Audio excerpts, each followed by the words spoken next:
ভাবুন তো আপনি 2013 সালের একটি সাধারণ দিন শুরু করেছেন। মানুষ ঘুম থেকে উঠেছে, স্কুলে যাচ্ছে, বাসে উঠেছে, দোকান খুলেছে, সবকিছুই আগের দিনের মতোই। কেউ কল্পনাও করেনি যে কয়েক মিনিটের মাঝেই একটি মহাজাগতিক পাথর, যা মহাকাশে কয়েক কোটি বছর ধরে ঘুরে বেড়াচ্ছিল, হঠাৎ করে পৃথিবীর দিকে নেমে আসবে। এটা কোনো সিনেমা নয়, এটা সত্যিই ঘটনা। এবং এই ঘটনা বিশ্ব সত্যি বিশাল বিপর্যয়ের মাত্রা কয়েক সেকেন্ডের দূরে ছিল। চেলিয়াবিনস্ক রাশিয়ার শান্ত একটি শহর। এই শহরে 10 লাখেরও বেশি মানুষ থাকে।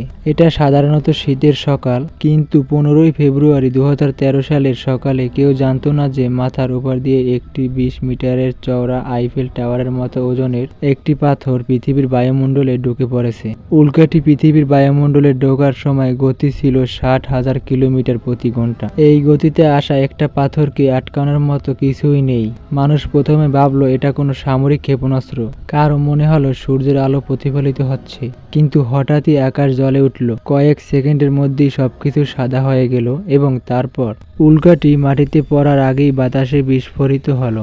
এর শক্তি ছিল প্রায় 26টি হিরোশিমা পারমাণবিক বোমার শক্তির সমান। এক মুহূর্তেই 70,000 ভবন ক্ষতিগ্রস্ত হলো।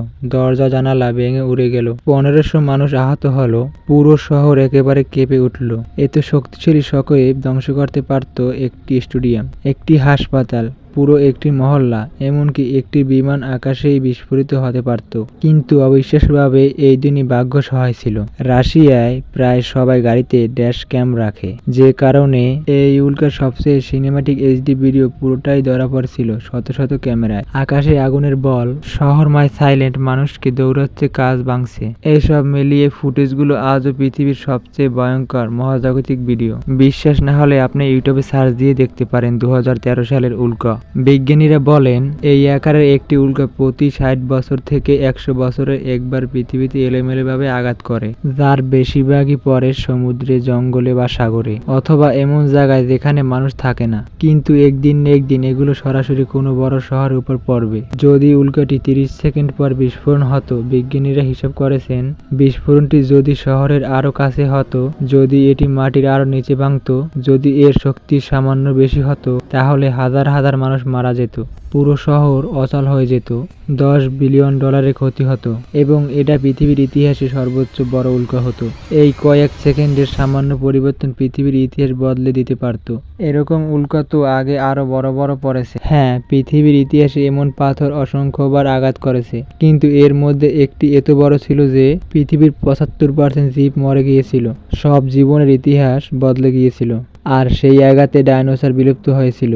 কিন্তু মজার ব্যাপার হলো, ডাইনোসর সম্পূর্ণ শেষ হয়নি। তাদের ক্ষুদ্র একটি বংশ টিকে ছিল। এই ছোট্ট বংশ থেকে মিলিয়ন বছর পরে আমরা আজকের মুরগি, কবুতর, ঈগল সহ সব পাখি পেয়েছি। হ্যাঁ, আজকের মুরগি হলো ডাইনোসরের শেষ জীবিত বংশধর।